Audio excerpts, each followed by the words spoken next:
오늘 이 새벽 시간에 짧은 시간인데 좀 집중적으로 이 짧은 시간을 사용해서 오늘 설교 제목처럼 우리 인생의 가장 중요한 문제는 기초의 문제라고 생각을 합니다. 그래서 인생의 기초의 문제를 제일 잠깐 나눴으면 좋겠습니다. 말씀 우리가 함께 읽은 말씀대로 사울 왕이 왕으로 이스라엘에 등극을 하고 난 후에 하나님 앞에 일종의 검증을 받는 시간이라고 생각을 하시면 되겠습니다. 이스라엘과 블레셋이 지금 대치를 하고 있는 상황이죠. 예.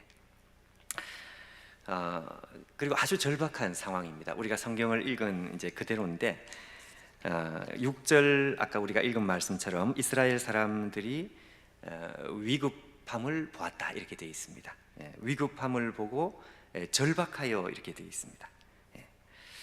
7절 말씀에는 모든 이스라엘 백성들이 떨었다 이렇게 되어 있죠.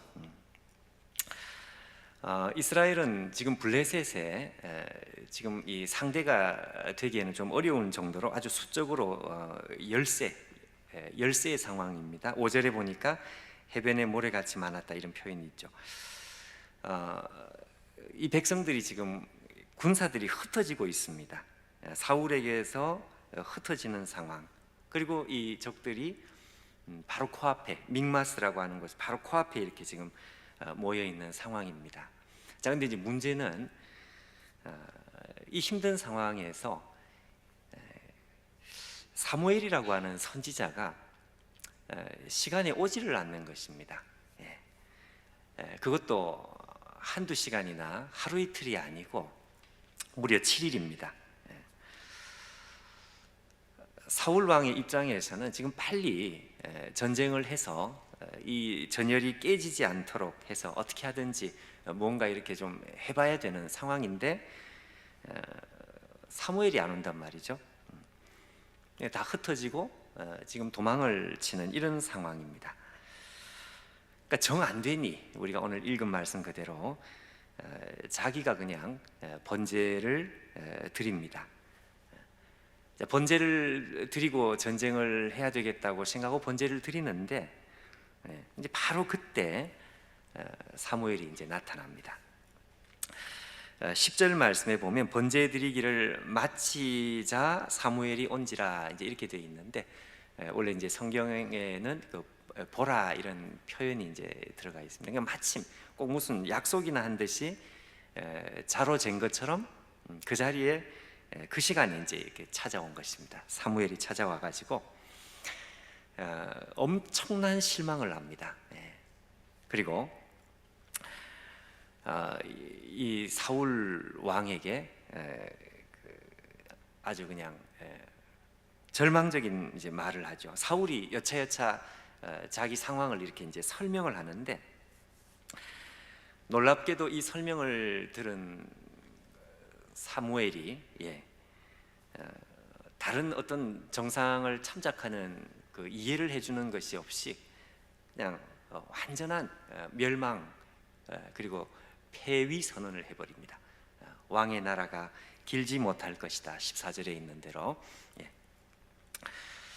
자, 여러분 상황의 내용은 지금 이런 내용입니다. 어떻습니까, 여러분? 여러분 이 말씀이 금방 이해가 잘 되시나요? 만약에 여러분 우리가 인간적으로 말이죠. 인간적으로 누구 편을 좀 들어보자 뭐 이렇게 한다면 여러분 어떠신가요? 여러분들은 사무엘 편을 들고 싶은 생각이신가요? 아니면 사울 편을 들고 싶은 생각이 드시나요? 성경을 거스릴 수 없으니까 우리가 사무엘 편을 들어야 될 것 같은데 사실 사울 편을 들고 싶은 생각은 아주 조금도 없습니까? 왜 그런가 하니까요, 여러분 사울이 분명히 잘못한 것은 맞는 것 같은데 근데 이게 사울이 지금 이렇게 하고 싶어서 이렇게 한 것이 아니죠. 그게 아니고 말 그대로 어쩔 수 없이 이렇게 이제 한 것입니다. 그리고요, 이제 이 사울이 사무엘에게 자기의 상황을 설명을 하고 있단 말이죠. 설명. 여러분, 설명을 한다는 것이 이게 무슨 의미가 있겠습니까? 설명을 한다고 하는 것은 자기가 여차여차 이렇게 설명을 하면 적어도 뭐 칭찬까지는 못 받아도 그래도 뭔가 이렇게 조금이라도 이해를 받고 정상을 참작을 받을 수 있는 이런 여지가 있으니까 설명을 하는 것입니다. 그런 여지가 전혀 없으면 아예 설명을 할 필요가 없겠죠. 그러니까 이렇게 설명을 한다는 것은 사울도 이 정도 이야기를 하면 뭐 칭찬은 못 받아도 뭐 어느 정도는 그래도 조금은 이해를 받을 여지가 없는 것이 아니라 있을 것이다, 이렇게 생각을 한 것입니다. 근데 오늘 성경에 있는 대로 말이죠, 사무엘은 이 사울의 설명을 아예 듣지 않는 것 같은 그런 느낌, 그리고 소통이 전혀 되지 않습니다. 그리고 아예 폐위 선언을 해버려요. 폐위 선언을 해버립니다. 자, 여러분, 이런 상황을 우리가 조금만 깊이 들여다보면 이게 좀 이상하다 하는 그런 생각이 우리가 좀 들지 않습니까? 좀 깨놓고 여러분 생각을 해보면 이런 생각도 들죠. 이게 지금 약속을 먼저 어긴 쪽이 누구냐? 여러분, 누가 먼저 약속을 어겼는가? 사무엘 아닙니까? 사무엘이 먼저 어겼습니다. 그것도 한두 시간이 아니고요, 무려 7일입니다. 하루 이틀도 아니고. 그리고 늦게 왔다는 오늘 본문에 보니까 사무엘이 무슨 미안하다는 말을 한마디도 안 하는 것 같아요. 미안하다는 말도 없습니다. 연애를 여러분 해보신 분들은 그런 경험이 아마 있으리라고 생각하는데, 저도 이제 결혼을 한 지가 횟수를 따져보니 진짜 한 25년이 지금 됐는데, 연애할 때 저희 집사람과 함께 그 교제를 할 때 그때 이제 약속을 한단 말이죠. 어디서 몇 시에 만나자. 그러면 분명히 제가 먼저 왔습니다. 집사람 조금 늦게, 그것도 이제 한 10분 20분 늦으면 뭐 괜찮은데 또 더 늦게 온단 말이죠. 30분 늦고 그러면 여러분, 참 그 인격이 부족해서 그런지 좀 속이 이렇게 좀 별로 기분이 별로 안 좋다 이거죠. 그리고 이제 좀 많이 늦으면 사람인지라 기분이 상하니까 인상이 이제 조금 이렇게 밝지 못하고 그렇게 될 수 있죠.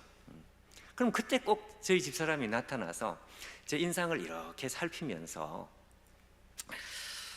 아니 남자가 내가 조금 늦었다고 그 인상을 또 쓰느냐 이러면서 찔러요. 그러면 저는 얼마나 이게 억울한지, 미안하다는 말을 먼저 해야 될 쪽이 저쪽인데 미안하다는 말을 안 하고, 아니 그 남의 인상을 보면서 또 한 번 더 이렇게 찌르니까 저는 이중으로 이렇게 화가 나가지고 여러 번 싸웠던 것 같아요. 안 그랬습니까 여러분? 25년이 지났는데 지금 생각해 지금 또 열이 나는 것 같아요. 여러분 보십시오.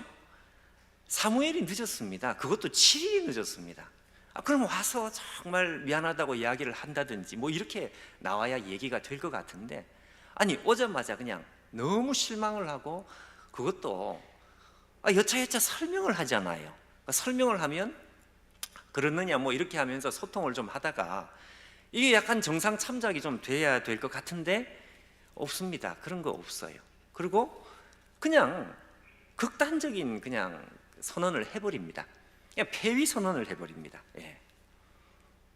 자, 여러분, 우리는 이걸 어떻게 이해를 해야 될까요? 중요한 것은 이 7일간의 시간이 중요한 시간입니다.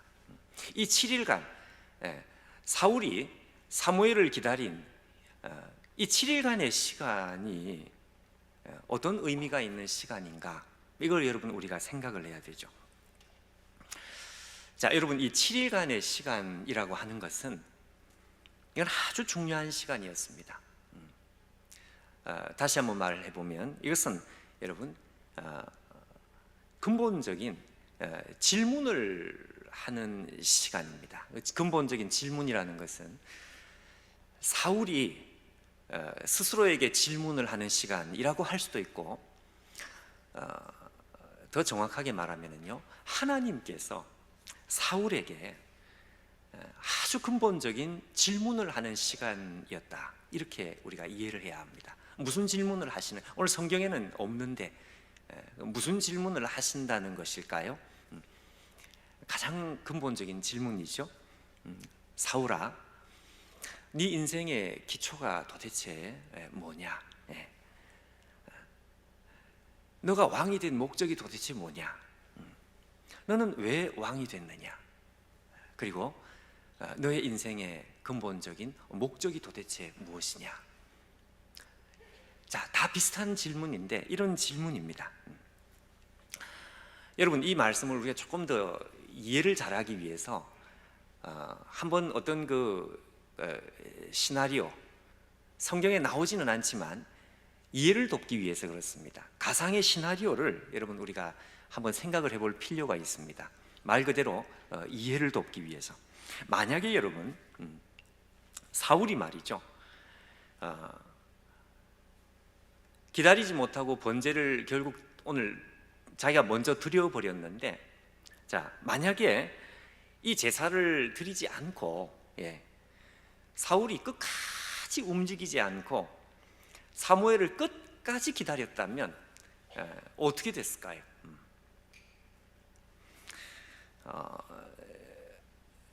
여러분, 우리는 이 성경의 결과를 이미 알기 때문에 사무엘이 그때 도착을 했으니까 뭐 이렇게 우리가 보지만 그게 아니고요, 만약에 사무엘이 생각한 그 시점에 나타나지 않고 더 늦게 나타났다면, 그리고 사울이 정말 말 그대로 끝까지 기다렸다면, 움직이지 않고 끝까지 기다렸다면 어떻게 됐을까요? 모르죠.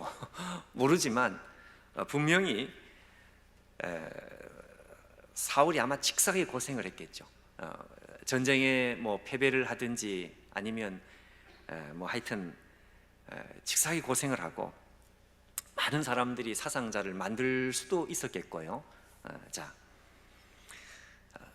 패배를 했을 가능성이 많습니다. 자, 그러면 여러분, 우리가 중요한 질문을 하나 해야 되는데, 사울이 끝까지 기다렸다가 결국 직사하게 고생을 하고 패배를 했단 말이죠. 자, 그렇다면 여러분, 그 패배의 책임은 누구의 책임이라고 해야 되겠습니까? 사울의 책임이라고 해야 될까요? 아닙니다, 여러분.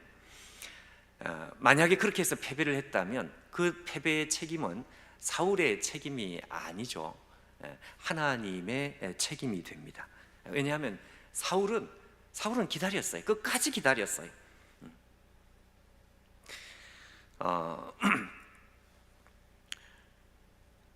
주인이신 왕이신 하나님께서 시키는 대로 하다가 끝까지 기다렸다가 패배를 했기 때문에 인간적으로는요, 사울은 사람들 앞에 정말 왕으로서 체면이 구길 수도 있고, 그리고 사람들의 수많은 비난을 받을 수도 있고, 자, 그렇지만 적어도 하나님 앞에서 사울은 당당할 수 있습니다. 그렇죠? 왜냐하면 시키는 대로 끝까지 기다렸단 말이에요. 끝까지 기다렸는데 결국은 결과 어쩔 수 없이 져버렸어요. 그리고 고생을 했어요. 많은 사람들이 사상자가 났습니다. 그러니까 사울이 만약에 끝까지 기다렸다가 패배를 했다면 사람들 앞에서, 세상 앞에서는 주눅이 들지 모르겠지만 하나님 앞에서는 사울이 큰 소리 칠 수 있었습니다. 자, 여러분, 이것이 말이죠, 이것이 사울이 가질 수 있는 성공이었습니다. 성공. 이 가상의 시나리오를 우리가 상상을 해보는 이유는 뭔가 하니까, 오늘 이 본문의 내용을 이해를 하기 위해서 그렇습니다. 이해를. 여러분, 하나님께서 사울에게 기대했던 성공이라고 하는 것은 바로 이런 차원이었습니다. 제가 지금 말씀하는 걸 오해를 하면 안 되는데요, 하나님 백성은 무조건 져야만 성공을 한다, 제가 그 얘기를 하는 건 아니죠. 무슨 말씀인지 여러분 아시죠? 무조건 져야만 된다는 것이 아니고 문제는 기준의 문제다, 그 말입니다. 기준.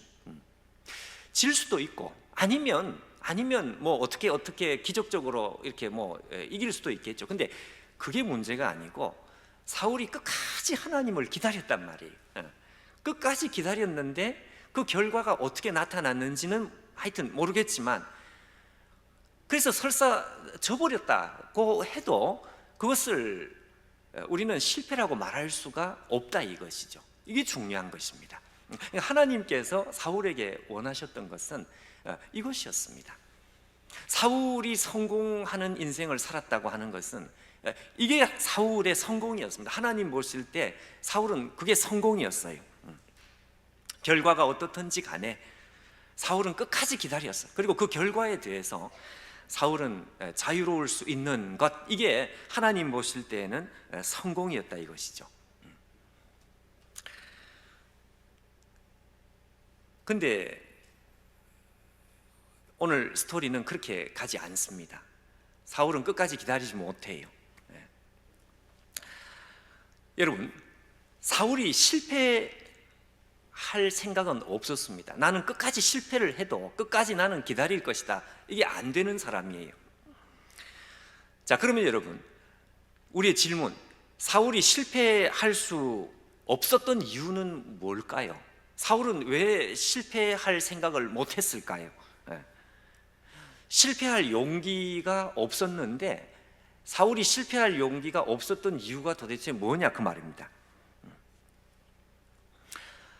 사울에게 있어서 성공이라고 하는 것은 무조건 이겨야만 됐습니다. 눈앞에 있는 이 상황을 이겨야만, 그게 사울에게 있어서는 성공이었습니다. 눈앞에 있는 싸움에서 실패를 해도 내가 하나님 앞에서 성공일 수 있다, 이 생각을 사울은 하지 못하는 것이죠. 그 용기가 없었던 이유는 다른 것이 아니고 기준이 달랐기 때문에 그렇습니다. 무슨 기준? 성공의 기준, 하나님의 기준하고 사울이 가지고 있는 기준은 이게 달랐습니다. 이게 문제였습니다. 사울이 가지고 있는 이 성공의 기준하고요, 하나님께서 말씀하신 이 생각하시는 성공의 기준하고 이게 달랐기 때문에 사울은 그렇게 할 수가 없었어요. 그 용기가 그 속에서 나올 수가 없었던 것이다, 이 말이죠. 여러분, 기준이라는 말씀 아시겠죠? 성공 기준이라는 말이 있습니다. 예를 들면 이런 것입니다. 여러분, 영국 사람이 남태평양 그 원주민하고 달리기 시합을 했습니다. 달리기 시합을 하는데 영국 사람이 키도 크고 힘이 좋으니까 훨씬 빨리 달렸어요. 그리고 결승점에 빨리 들어왔습니다. 들어오면서 이겼다 이러고 이제 들어왔는데, 이따가 이제 좀 있으니까 원주민이 이제 늦게 들어온단 말이죠. 늦게 들어오면서 이 사람이 두 손을 번쩍 들면서 이겼다, 이겼어, 이렇게 하면서 뒤에 사람이 따라 들어오는 거예요. 영국 사람이 보니까, 아니, 지금 내가 이겼는데 왜 당신이 이겼다 그러느냐. 그 원주민이 뭐라고 이야기를 할까요? 내가 이겼어. 왜 당신이 이겼느냐? 내가 당신보다 훨씬 아름답게 달렸어. 무슨 말씀인지 접수가 되셨죠? 그렇습니다. 기준이 다른 거예요. 이 사람은 빨리 달린 게 기준이고, 뒤에 들어온 사람은 빨리 달리는 게 자기에게는 성공의 기준이 아니고 아름답고 멋있게 예쁘게 달리는 거, 이게 성공이었습니다. 여러분, 하나님 백성과 이 세상 사람들의 차이가 뭘까요? 하나님 백성은 왜 하나님 백성일까요? 오늘 이 말씀이 우리에게 가르쳐 주는 것 중에 한 가지는 기준이 다른 것이죠. 우리가 성공이라고 생각하는 것하고 이 세상 사람들이 성공이라고 생각하는 것은 이게 기준이 다르다 보니까 많은 차이가 있습니다. 세상 사람들이 볼 때에 실패라고 낙인을 아무리 찍어도 우리는 그래, 당신들은 우리 보고 실패라고 이야기를 할지 모르겠지만 아니다, 이거는 성공이다, 이렇게 여러분 말할 수 있는 사람들, 하나님 백성들이다. 이게 중요한 것이죠. 세상 사람들은 여러분 많이 가지면 어떻게 됩니까? 이게 성공이라고 생각을 하겠죠. 그러나 여러분 하나님 백성은 예를 들면 많이 가진다고 해서 성공이라고 생각하지 않습니다. 여러분 하나님께서 주시면 그 가지면 성공이고요, 하나님께서 안 주시면 어떻게 될까요? 하나님께서 안 주시면은요, 안 가지는 것이 성공입니다. 안 가져도 되는 것이 아니고요, 안 가져도 되는 것이 아니고 안 가져야만 성공입니다. 무슨 말씀인지 아시나요? 예를 들면 여러분 미가서 1장 7절 앞에 자막을 한번 보시면 여기에 보면 이런 표현이 중간에 있습니다. 하나님께서 이스라엘 백성들에게 내가 너희들이 기생의 값으로 모았은즉 기생의 값으로 돌아가리라. 좀 표현이 죄송하지만 이 기생의 값이라는 말은 창녀의 화대를 말합니다. 아주 참 이 극단적인 표현입니다. 하나님께서 유다 백성들을 이렇게 보시면서 이 예루살렘, 이스라엘 나라 전체가 하나의 거대한 혐오물과 같은, 왜 그런가 하니까 이 나라 전체가 죄송하지만 창녀의 값이다 이거예요. 이게 무슨 이야기입니까? 하나님께서 안 주셨는데 너희들이 왜 가졌는지 난 도저히 이해가 되지 않는다, 이 얘기입니다. 여러분 지금 그 이야기는 아니지만 오래전에 제가 어릴 때에도 우리나라에 한참 그 중동에 건설자들이 이제 그 중동 붐이라 그래가지고 우리나라 직원 노무자들이 많이 이제 그 일을 하러 나갔죠. 이제 가정적으로 문제 생기는 일들이 사회적인 문제가 되기도 하고 그랬습니다. 왜냐하면 남편이 몇 년 동안 떨어져 있다 보니까 아내들이 뭐 외도하는 그런 일들이 일어나고 뭐 이것이 가정의 문제가 되고, 여러분 남편이 아내에게 결혼 반지를 하나를 끼워주고 그리고 떨어졌다가 다시 만났는데 그 결혼 반지가 하나가 아니고 갑자기 10개가 되었다. 그러면 남편이 야, 이 반지 하나인데 당신은 제주도 좋다, 어떻게 결혼 반지가 10개냐, 당신 성공했다. 이게 말이 됩니까? 아니죠. 남편이 결혼 반지를 하나를 주면 하나를 가지고 있는 것이 이게 성공이죠. 남편한테 받는 결혼 반지 말고 이 남자 저 남자한테 사랑의 반지를 많이 받았다, 여러분 그걸 성공이라고 생각하는 사람은 그건 정신이 나간 사람이다. 그러니까 하나님께서 여러분 우리에게 안 주시면은 안 받아도 되는 것이 아니고요, 절대로 가지면 안 돼. 그게 여러분 성공입니다. 세상 사람들하고는 우리는 기준이 다르다, 그 말씀입니다. 그렇죠? 자, 그럼 여러분 한 가지만 더 질문을 발전을 한번 시켜보면 이런 거죠. 왜 기준이 달랐을까요? 사울하고 하나님은 지금 기준이 다르기 때문에 사울이 패배할 용기가 없었다 그랬는데 말이죠. 왜 기준이 다르냐 이거죠. 왜? 자, 그 이유는 다른 것이 아닙니다. 목적이 달라서 그렇습니다. 목적. 사울의 목적하고 하나님의 목적이 다르기 때문에 그렇습니다. 여러분 아주 간단한 이야기죠. 목적이 다르면은요, 기준은 다르게 되어 있습니다. 예를 들면 이런 것입니다. 예를 한번 들어보면 여러분 그 천국의 아이들이라고 하는 영화가 있습니다. 이게 오래전에 나오니 그게 우리나라 영화가 아니고 미국 영화도 아니고 제가 알기로 이란 영화입니다. 이란에서 무슨 유명한 영화를 만들었나? 하여튼 그 이란에서 만든 영화가 한번 이렇게 유명세를 탄 적이 있습니다. 그 내용은 아주 간단해요. 혹시 보신 분이 있는지 모르겠는데 오누이 오빠가 나오고 그 여동생이 나오는데 둘 다 어린 아이입니다. 우리나라로 하면 초등학생 정도 되는 오빠가 있고 그 밑에 여동생이 있는데요. 집안이 너무 가난한 거죠. 그러니까 이 애 둘이 신발을 제대로 이렇게 신고 다닐 수가 없을 정도로 그렇게 가난한 인도 분위기가 아니고 뭐 하여튼 이란 영화, 하여튼 그렇습니다. 그러니까 이 신발이 있어야 되는데 여러분 우리가 어릴 때는 요즘 초등학교하고는 뭐 거리감이 있지만 오전반, 오후반 그런 거 여러분 기억나십니까? 제가 기억난 오전반이 있고 오후반이 이제 아이들이 너무 많아가지고 그러니까 거기에도 이제 오전반, 오후반이 있는 거죠. 그러니까 이제 오전에 오빠가 신발을 신고 그 학교를 가고 돌아와서 자기 신발을 벗어서 동생에게 신겨주면 그 신발을 신고 동생이 이제 학교를 갔다 오는 거고 이렇게 되는 거예요. 근데 하루는요, 학교에서 그 큰 무슨 프랜카드가 붙었는데 보니까 달리기 대회를 하는 거죠. 근데 이 오빠가 보니까 눈이 번쩍 떠 있는 것이 1등상, 2등상, 3등상. 근데 이 3등상이 뭔가 하니까 운동화인 거죠. 운동화. 그러니까 3등을 하면 운동화를 준다.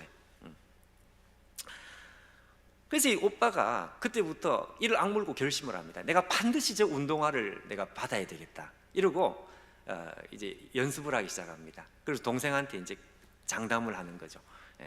이 오빠가 달리기 시합을 해서 내가 반드시 운동화를 선물로 타서 내가 너한테 운동화를 선물해 줄 거야. 그랬더니 그 동생이 막 그냥 기대에 차가지고, 그래서 얘가 학교를 마치면 그냥 죽으라고 그냥 연습을 하는 거, 달리기 연습을 하는 것입니다. 드디어 시합 때가 됐는데 얘가 열심히 달렸는데요, 문제는 너무 열심히 달려버렸어요. 너무 잘 달려버렸어요. 어떻게 됐을까요? 1등을 해버렸습니다. 3등을 해야 되는데, 왜냐하면 운동화를 받아야 되는데 1등을 해가지고, 뭐 1등은 제가 지금 상이 무슨 상인지는 모르겠지만 하여튼 1등을 해버린 거예요. 그러면 학교가 난리가 났습니다. 야, 우리 학교 애가 1등을 했다 이래가지고 막 교장 선생님부터 해가지고 다 이렇게 모여가지고 사진을 찍는데, 그 중간에 있는 1등을 한 그 아이의 얼굴은 밝지가 않아요. 왜? 자기는 저 운동화를 타야 되는데 1등 한 게 하나도 행복하지가 않은 거예요. 그러고 나서 힘이 쭉 빠진 상태로 집에 와가지고 동생이 기다리고 있으니까 동생한테 하는 말이, 미안하다, 이 오빠가 그만 1등을 해버렸어. 그리고 눈물을 흘리니까 동생이 그 말을 듣고 너무너무 실망을 해가지고 오빠 미워 이러면서 가버리더라고요. 여러분, 무슨 말씀인지 이해가 되시나요? 네. 그렇죠. 제가 그걸 보면서 너무너무 감동을 받았습니다. 저렇게 살아야 돼. 저게 인생이다. 저게 하나님께서 우리에게 원하시는 인생이다. 여러분, 목적이 다르면은요, 운동화가 목적이면 성공의 기준은 당연히 달라지게 되어 있습니다. 내 목적은 운동화다. 그러면 1등 하는 게 좋은 게 아니고 1등 하는 게 성공이 아니고요, 3등 하는 게 성공입니다. 왜냐하면 목적이 다른 목적이니까. 여러분, 사울이 폐위가 됩니다. 폐위선언. 쫓겨나 버려요. 우리가 볼 때에는 아니 도대체 이게 지금 무슨 쫓겨날 일이냐라는 생각이 들지 모르겠지만 그게 아니다. 여러분, 사울이 폐위되는 이유를 아시겠습니까? 그렇습니다. 여러분, 사울이 폐위가 되는 것은요, 인내심의 문제도 아니고요, 예절이 없는 그런 문제도 아니고, 교만한 성품 그런 문제도 아니고요. 자, 그런 문제들은 고치면 되는 거죠. 얼마든지 인내심 없으면 인내심 기르면 되는 것이고, 교만의 문제는 수정하면 되는 것이고. 자, 그런 문제가 아니고, 사울이 폐위가 되는 문제는 다른 것이 아니고 목적의 문제였습니다. 목적, 출발이 다른 것이 문제였습니다. 하나님과 사울은 처음부터 출발이 달랐던 것입니다. 목적이 다른 것. 그러니까 사울에게 성공의 기준이 다를 수밖에 없는 것이죠. 쉽게 말하면은요, 처음부터 사울의 목적은 하나님이 아니었습니다.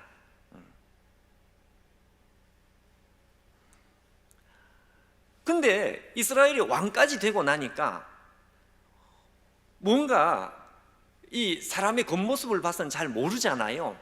그러니 저 사울 안에 도대체 뭐가 있는지를 알 수가 없는 거죠. 하나님께서도 그 사울의 중심을 보기를 원하셨던 것이죠. 그게 7일입니다. 7일 동안 하나님께서 기다리고 계시는 거예요. 사울이 하나님을 기다린 것이 아니고, 사울이 사무엘을 기다린 것이 아니고요, 하나님께서 사울을 기다리고 계셨습니다. 뭘 말인가요? 사울이 하나님 앞에 이 고백을 해주기를 기다린 거죠. 하나님, 저 여기서 실패해도 좋습니다. 여기서 전쟁에 쳐도 좋습니다. 직사게 고생을 해도 좋습니다. 하나님께서 안 오시면 나 여기서 죽을랍니다. 나는 하나님의 종입니다. 나는 하나님이 나의 목적입니다. 내 성공의 기준은 사람들이, 심지어 이스라엘 사람들이 나에게 성공의 기준이라고 이야기하는 그것이 내 성공의 기준이 아닙니다. 왜냐하면 나는 처음부터 목적이 하나님 당신이 나의 목적입니다.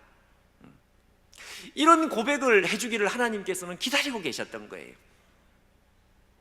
무려 7일 동안 가만히 기다리는데 결국은 사울 속에 뭐가 있는지 결국은 나오고야 말았습니다.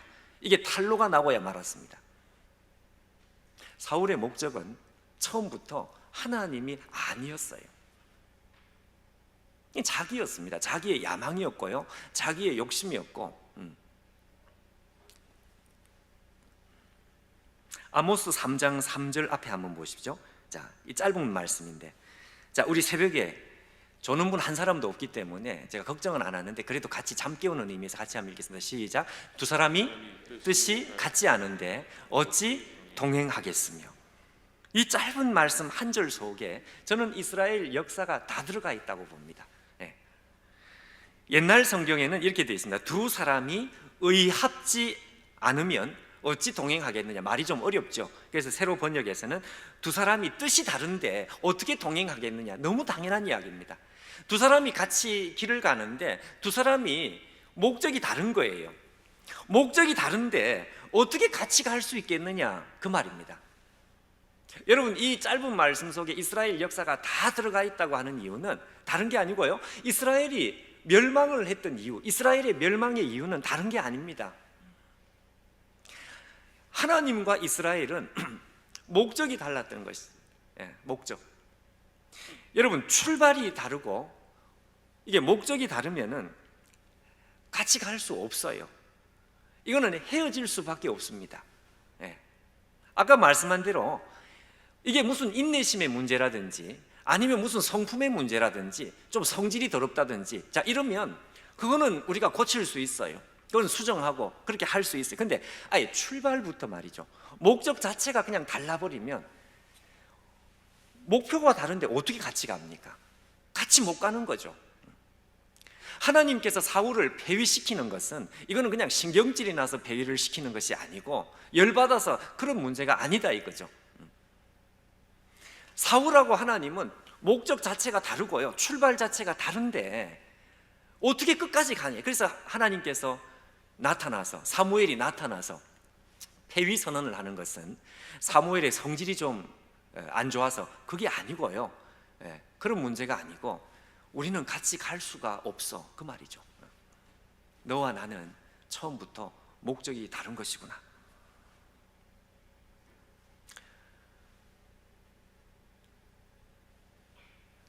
사울이 폐위가 됩니다. 하나님께서 사울의 인생의 제일 밑바닥에 도대체 뭐가 있는지 그것을 하나님께서는 확인하기를 원하셨습니다. 여러분, 하나님께서 오늘 우리에게 질문하고 싶은 질문은 딱 한 가지입니다.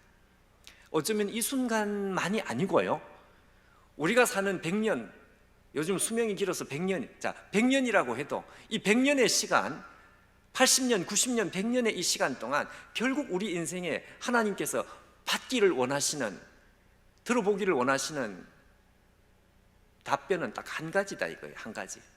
저는 인생이 간단하다 이렇게 생각을 합니다.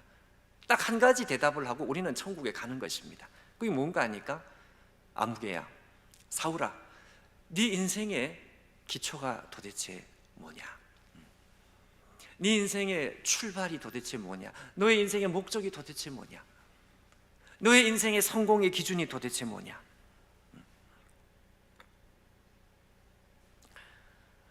사울이 왕이 된 목적은 하나님이 아니었습니다. 하나님께서 나의 왕이고 나는 이름만 왕이지 실제로 나는 왕이 아니다. 내가 왕이 된 목적은 왕이신 하나님의 뜻을 그냥 이루는 것이 나의 목적이다. 이게 가장 분명했던 사람이 누군지 아시죠? 다윗이었습니다. 다윗은 자기가 왕인데 하나님 앞에 기도할 때 왕이신 나의 하나님, 내가 주를 높이고, 아니 자기가 왕이면서 하나님 보고 자꾸 왕이라 그래요. 왜 그럴까요? 자기는 세상적으로 왕이지만 나는 왕이 아니다 이거예요. 우리 하나님께서 왕이시다. 이게 분명했기 때문에 하나님께서 다윗을 만나고 나서 다윗은 하나님께 마음이 합한 사람이다. 다윗의 인생의 목적은 너무너무 분명했습니다. 여러분, 하나님께서 오늘 우리에게 한 가지 질문을 하고 싶으신 것입니다. 복잡하지 않습니다. 딱 한 가지. 아무개야, 네 인생의 기초가 뭔지 나는 궁금하다. 여러분, 이 질문을 우리는 수십 번, 수백 번이 아니고 정말 수만 번, 정말 그 이상 우리가 그 질문을 반복을 해도 이건 지나치지 않아요. 왜냐하면 우리 인생은 요 한 가지 대답을 하고 결국 가는 것이니까요. 그 이용규 선교사님입니까? 이용규 선교사님이 그 이야기를 하시더라고요. 자꾸 자기 속에서 불안이 올라오는데 이 불안이 정체를 도대체 알 수가 없더라고요. 왜 내 안에 자꾸 이렇게 불안이 올라올까? 나중에 자기가 깨달았던 것, 그것은 기초의 문제였다 그랬습니다. 기초. 내 인생의 기초가 도대체 뭔지. 혹시 나는 내 인생의 기초가 하나님이 아니고 하나님께서 내 목적이 아니고 다른 어떤 것이 내 인생의 기초로 이렇게 자리가 쓱 이상하게 이렇게 그게 아닐까? 그런 질문을 했다 그래요. 여러분, 우리 인생의 결국 한 가지 문제는 바로 이 문제입니다.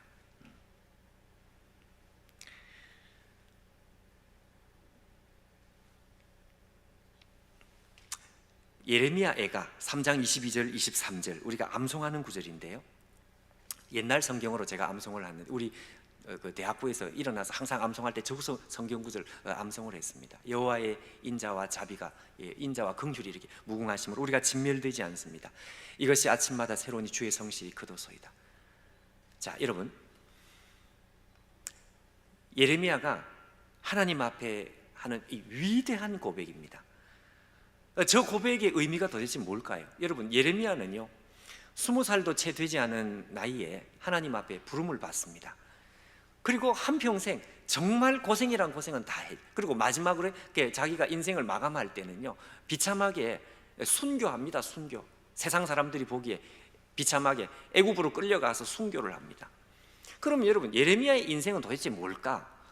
아니, 어린 나이에 부름을 받아서 자기 동족들에게 버림받고, 그리고 세상적으로는 실패한 사람, 그리고 하나님의 사명을 맡았는데 자기가 그 사명을 맡았던 그 유다 나라는 결국 바벨론에 멸망을 해버려요.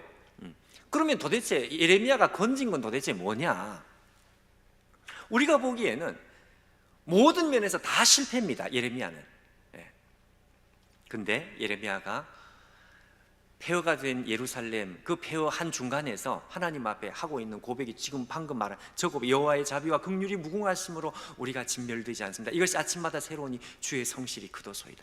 하나님, 우리는 실패하지 않았습니다. 우리는 이겼습니다. 이런 고백을 하고 있습니다. 왜 그럴까요? 그 이유는 23절, 24절, 그 다음 절 예레미야 애가 3장 24절에 나온다고. 24절이 그 이유입니다. 앞에 한번 보십시오. 내 심령에 이르기를. 자, 그 다음에 이렇게 되어 있습니다. 여호와는 나의 기업이시니. 네. 여호와는 나의 기업이시니. 처음부터 예레미야가 사역을 시작할 그때부터 처음부터 예레미야의 목적은 이스라엘이 아니었어요. 예루살렘이 아니었습니다. 가나안 땅이 그의 목적이 아니었습니다. 처음부터 예레미야의 목적은 하나님 당신 그분이었습니다.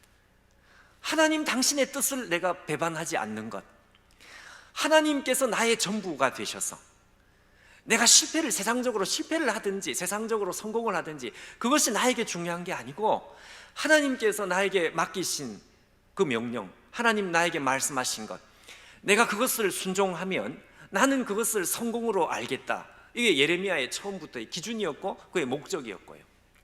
마지막에 예레미야가 예루살렘이 다 폐허가 됐는데 그 앞에서 저렇게 하나님 앞에 노래를 하고 있습니다. 여호와의 자비와 긍휼이 무궁하시며 우리가 진멸되지 않습니다.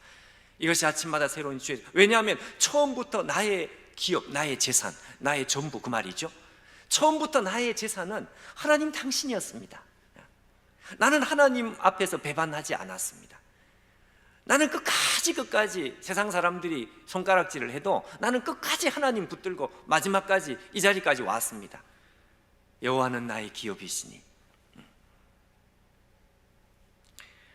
여러분, 우리 앞서 믿음의 사람들은 다른 것이 아니고 이 부분에 있어서 아주 선명했죠. 모세도 마찬가지예요. 여러분, 모세가 하나님 앞에 무슨 이야기를 듣는가 하니까 금송아지 사건이 일어난 뒤에 하나님께서 모세에게요, 모세야, 이 백성들을 데리고 가나안으로 들어가라. 미안하지만 나는 못 들어간다. 왜? 내가 너희들하고 같이 가나안에 들어가면 너희들 다 죽는다. 너희들은 죄인이고 죄성이 충만하기 때문에 내가 천사를 보낼 테니까 나는 들어가지 않고 너희들은 가나안에 들어가기 위해서 출애굽을 한 것 아니냐? 그러니까 가나안에 들어가. 들어가지만 나는 같이 못 들어간다. 여러분, 그때 모세가 하나님 앞에 뭐라고 이야기합니까? 출애굽기 33장에 모세가 하나님 앞에 하는 말씀이, 하나님, 저 안 들어갑니다. 저 가나안 땅 들어가지 않습니다. 저 광야에 있을 것입니다. 하나님께서 광야에 계시면 저는 광야에 있습니다. 하나님께서 가나안에 가시면 저는 가나안에 갑니다. 왜냐하면 저는 처음부터 저 가나안 땅이 제 목적이 아니었습니다. 하나님 당신께서 나의 목적입니다. 하나님 당신께서 나의 전부입니다. 가나안을 주시면 좋은 것이고 안 주셔도 괜찮습니다. 아파트 주시면 좋은 것이고 안 주셔도 괜찮습니다. 왜? 처음부터 내 목적은 하나님 당신이었습니다.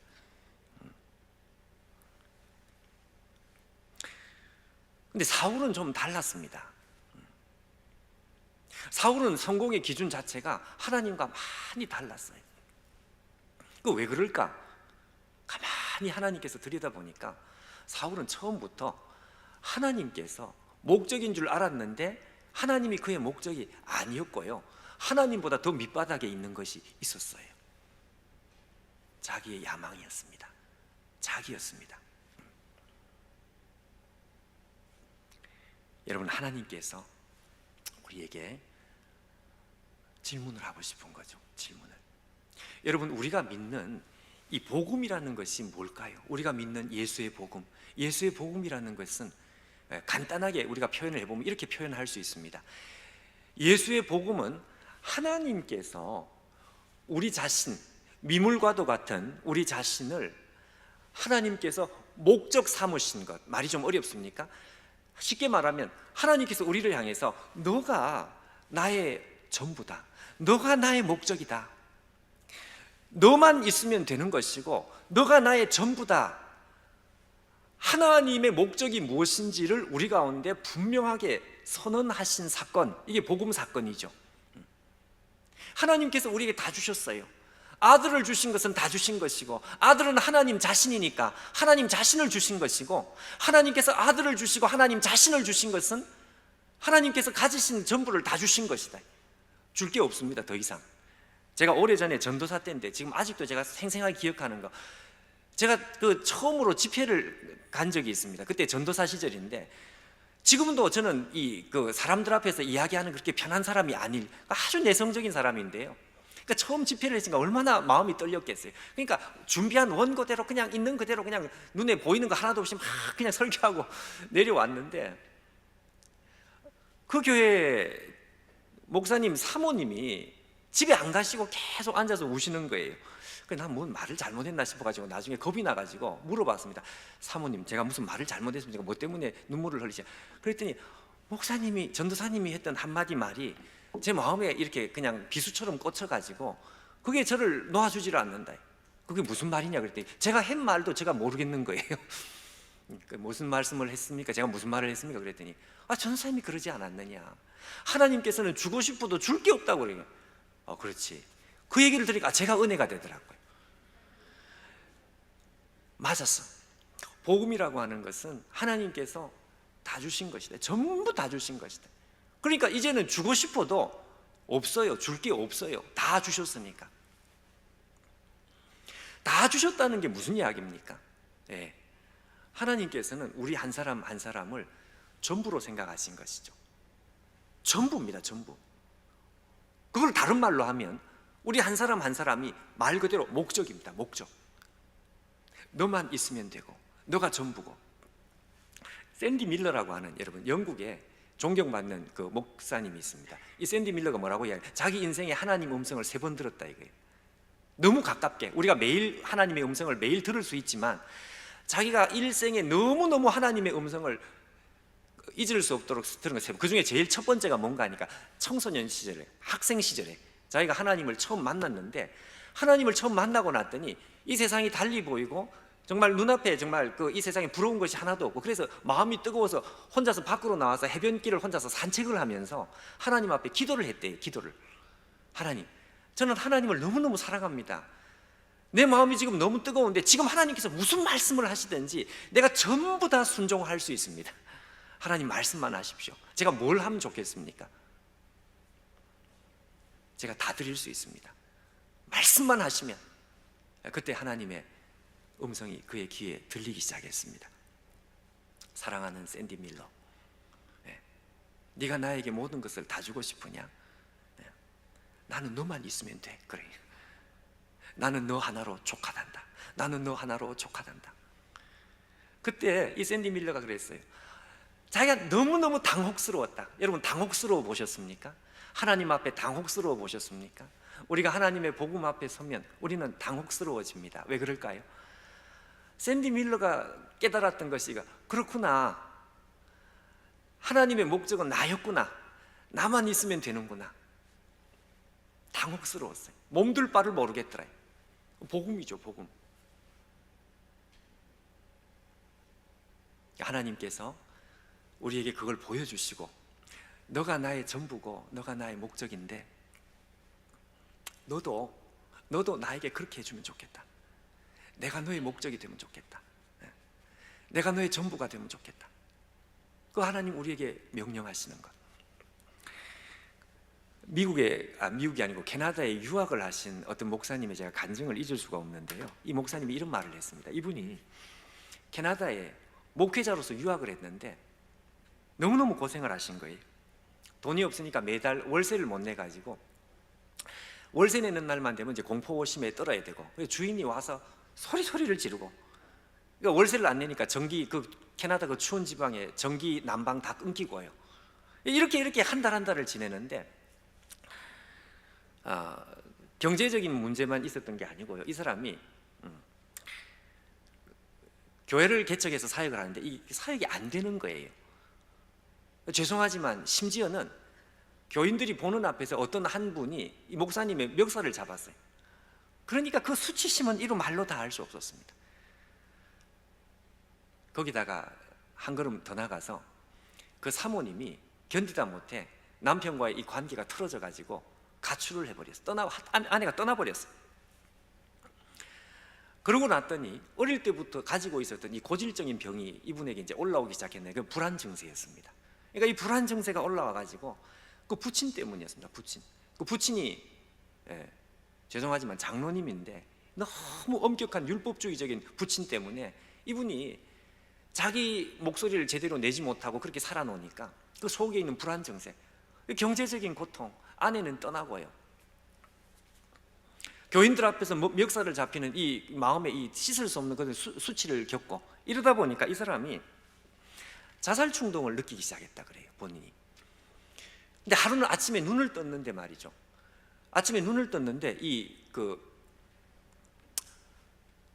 입에 뭐가 이렇게 굴러다녀요. 이게 뭘까? 그게 어금니였다 그럽니다. 어금니. 여러분, 이게 충격 아닙니까? 아침에 자고 일어났는데 어금니가 그냥 빠져버렸어요. 그리고 옆에 이렇게 손을 대보니까 옆에 있는 어금니가 그냥 자기도 모르게 그냥 또 빠지는 거예요. 이 사람이 그냥 여기서 너무 큰 충격을 받아가지고 병원에 갔더니 병원에서 이유를 모르는, 이거는 무슨 다른 무슨 이유를 모르겠다, 왜 빠졌는지 모르겠다.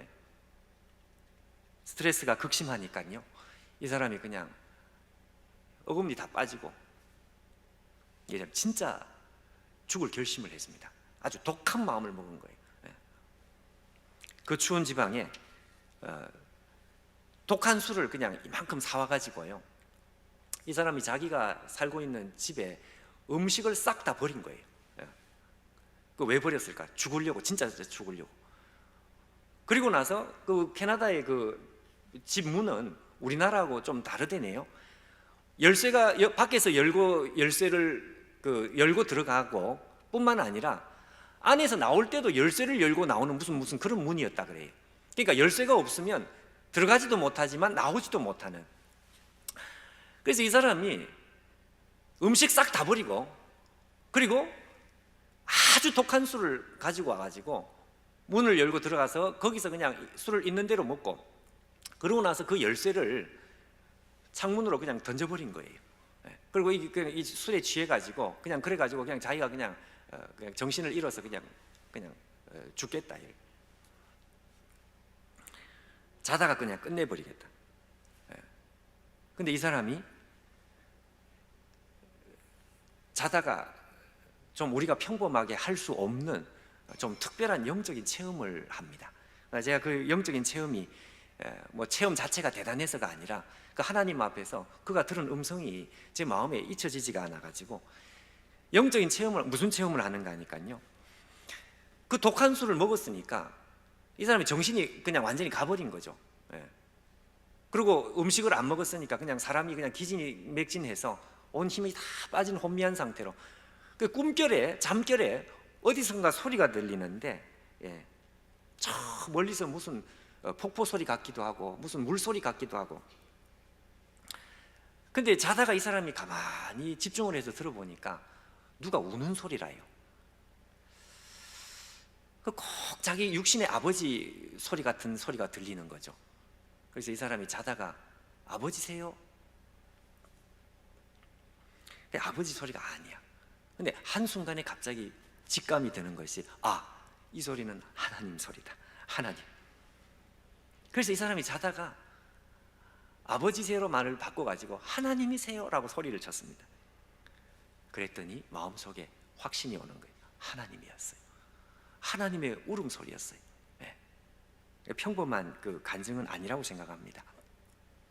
이 사람이 하나님이셨군요. 그러면서 그때 자기 속에 있는 말을 하나님 앞에 하나씩 하나씩 쏟아놓기 시작했습니다. 하나님 왜 우세요? 하나님께서 그에게 주시는 음성이었습니다. 나는 너를 사랑한다. 네가 네 자신을 학대하는 것을 보니 나는 너무너무 마음이 괴롭다. 하나님의 음성이었습니다. 그때 이제 이 사람이 그 속에 있는 그 우라가 그냥 치밀어 올라가지고, 그럼 이렇게 될 때까지 내버려 두지 말았어야죠. 하나님 나를 좀 도와주셨어야죠. 아내가 집을 떠날 때 어떻게 하든지 잡아주셨어야죠. 그리고 그 교인들 중에 내 멱살을 잡을 때 그 손목을 좀 어떻게 부러뜨리든지 그렇게 해주셨어야죠. 지금 나 이빨 다 빠지고 아무것도 도와주지 않고 지금 와서 어떻게 하자는 것입니까? 이러면서 하나님 앞에 막 불평을 쏟아내기 시작했습니다. 근데 여러분, 그때 글쎄 저도 잘 모르겠어요. 무슨 체험인지. 마치 여러분, 우리가 어릴 때 우리가 막 생떼를 쓰면 엄마가 뒤에 와서든지 이렇게 안아주고 뭐 이런 거 있잖아요. 저도 그때 이제 우리가 성질이 좀 더러우니까 막 뿌리친다고, 이거 놔, 이거 놔, 뭐 이런 거 있죠. 하나님께서 마치 자기 뒤에 와서 이렇게 꼭 껴안는 것 같은 이런 느낌을 받은 것입니다. 그때 이 사람이 그냥 그걸 막 뿌리치기 시작했대요. 이거 놔, 이거 놔, 이러면서. 그러면서 하나님 앞에 막 그냥 독서를 그냥 쏟아내는데, 우리 집안 다 망했고 우리 큰형은 자살했고, 그러면서 그냥 하나님 싫어요 이러면서 막 소리를 질렀던 거예요. 그래서 하나님께서 똑같은 음성을 두 번째 주셨어요. 내가 너를 사랑한다. 예. 어떤 일이 있어도 나는 너를 사랑한다. 정말 사랑한다. 이제서야 이 사람이 하나님 앞에 뭔가 좀 진정을 하고 하나님 앞에 이런 이야기를 했습니다. 하나님, 저요 목회 실패했습니다. 그래도 괜찮아요? 그랬더니 하나님께서 괜찮아. 그건 아무 문제가 아니야. 두 번째, 하나님, 저요 가정이 다 깨졌어요. 그래도 괜찮아요? 하나님께서 하시는 말씀이 그래도 괜찮아. 그러면 어때? 그러면서 하나님께서 이 사람에게 이런 말씀을 했습니다. 나는 너가 좋은 거야. 나에게 소중한 것은 너밖에 없어. 그 말이에요. 너만 행복할 수 있다면 나에게 더 이상 중요한 것은 없어. 하나님의 음성이었습니다. 이 사람이 하나님 앞에 이렇게 이야기를 했습니다.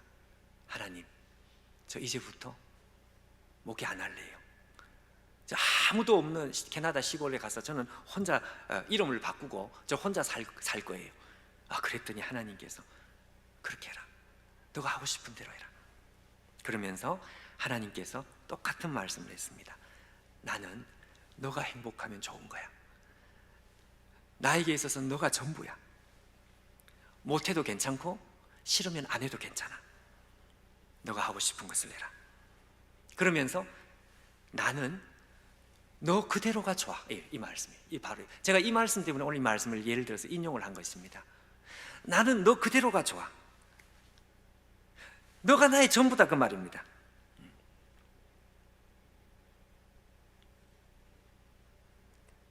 사랑의 주님이 날 사랑하시. 내 모습 이대로 받으셨니. 그 찬양 있죠.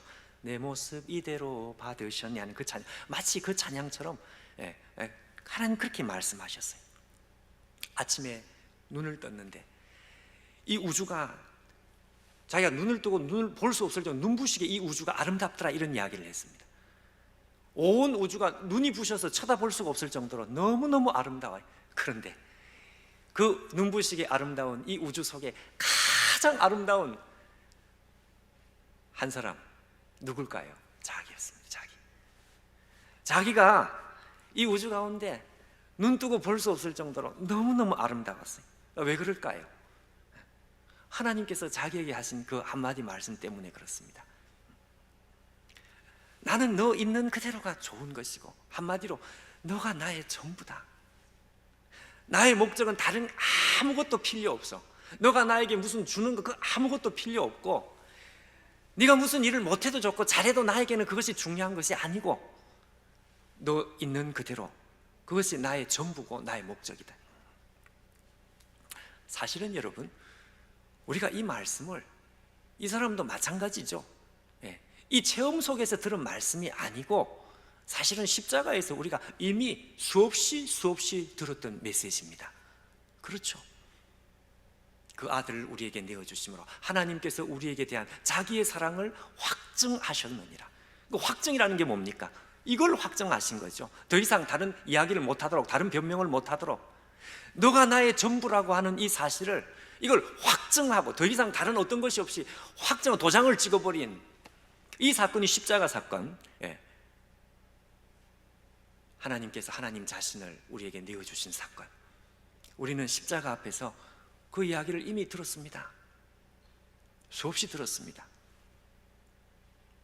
그러면서 하나님께서 우리에게 요청하시는 것, 원하시는 것, 너도 나에게 그렇게 해달라. 내가 너의 목적이 되면 안 되겠느냐? 내가 너의 전부가 되면 안 되겠느냐?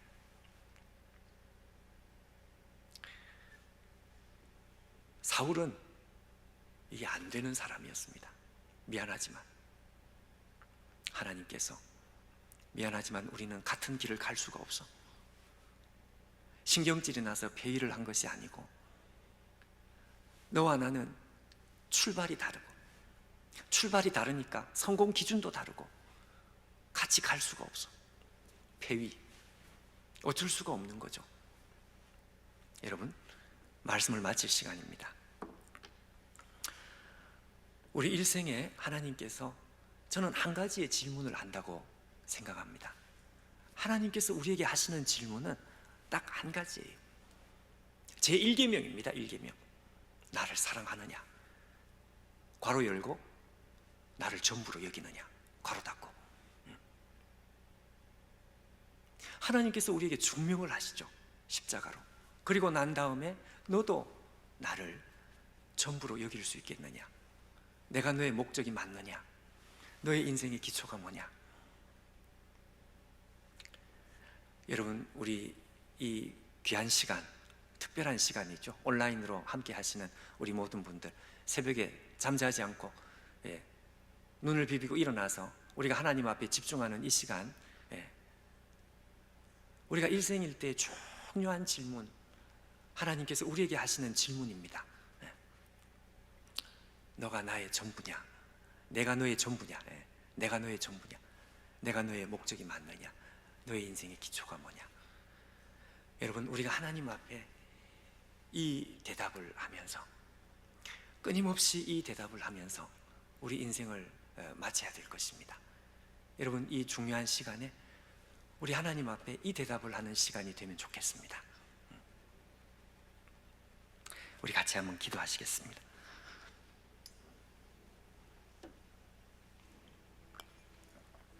우리 같이 한번 기도할 때, 우리 목사님 나오셔서 기도해 주실 때, 인도해 주실 때까지 우리 잠깐, 하나님, 우리 하나님께서 사울을 7일간 기다리시면서 사울 마음속에 도대체 뭐가 들어앉아 있는지 궁금해 하신 것처럼, 하나님, 오늘 우리 하나님께서 우리의 대답을 기다리고 계시는 줄 믿습니다. 십자가에 당신의 생명을 우리 가운데 주시면서 하나님께서 우리의 목적이 되시기를 원하시고 계시는 하나님, 여러분, 우리가 하나님 앞에 오늘 이 대답을 우리가 할 수 있으면 좋겠습니다. 하나님, 하나님께서 나의 전부입니다. 하나님, 당신께서 나의 목적입니다. 세상 사람들이 성공이라고 하는 그 성공을 저는 성공이라고 생각하지 않습니다. 세상 사람들과 나는 기준이 다르다는 것을 하나님, 분명하게 내가 하나님 앞에 말할 수 있습니다. 여러분, 이것이 오늘 우리의 고백이 되면 좋겠습니다. 우리 다 같이 목사님 나오실 때까지 우리 잠시 한번 기도하도록 하겠습니다. 기도하겠습니다.